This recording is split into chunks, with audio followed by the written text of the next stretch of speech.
ഈ റിലേഷൻഷിപ്പിൽ ഇൻസെക്യൂരിറ്റി ഉണ്ടാകുന്നത് അതിൻ്റെ വാല്യൂ അല്ലെങ്കിൽ വേർത്ത് കുരുപ്പടിക്കുന്നത് അല്ല. അത് വെറും ഹെൽത്ത് കുറവിൻ്റെ സൂചനയാണ്. പലപ്പോഴും നമുക്ക് തോന്നാറുണ്ട്, നമ്മൾ ആരെയും കുറിച്ച് ഓവർലി പൊസസീവ്, ഒബ്സസീവ്, അറ്റാച്ച്ഡ് ആയിരിക്കുമ്പോൾ അതിനിടയിൽ എന്തെങ്കിലും ലവ് ഉണ്ടാകണമെന്നു.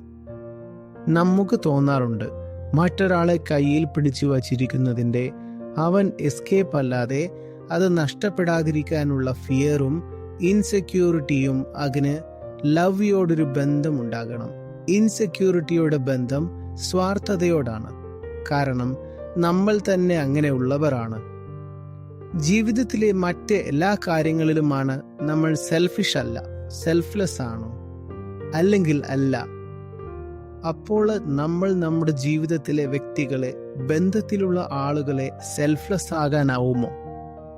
ഉള്ളിലെ സെൻട്രൽ കേന്ദ്രം ഒറ്റയുണ്ട് അല്ലേ? എൻ്റെ മറ്റു കാര്യങ്ങളിലാകട്ടെ ഓണർഷിപ്പ്, പൊസസീവ്നെസ്, കൺട്രോൾ, കൈവശം വയ്ക്കാനുള്ള ഡ്രൈവ് ഉണ്ട്.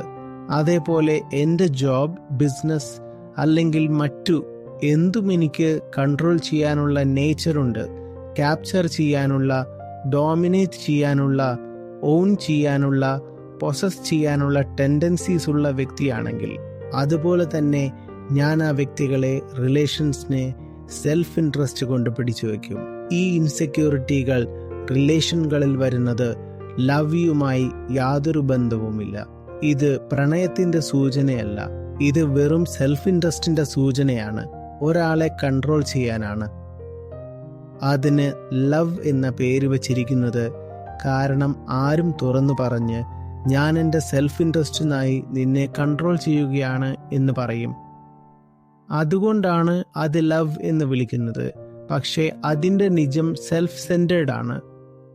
പ്രശ്നം ഇതിലിതാണ്, നീ ഒരുവന്റെ സെൽഫ് സെൻറ്റേർഡ് ആക്ഷൻ ചെയ്യുന്നുവെങ്കിൽ അത് മറ്റൊരാളെ കൂടി സെൽഫ് സെൻറ്റേർഡ് ആകാൻ ഇൻവൈറ്റ് ചെയ്യുകയാണ്.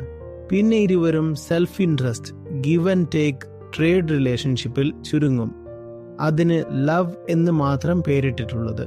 അങ്ങേയറ്റം അതുപോലെയുള്ളതൊന്നും ചെയ്യരുത്.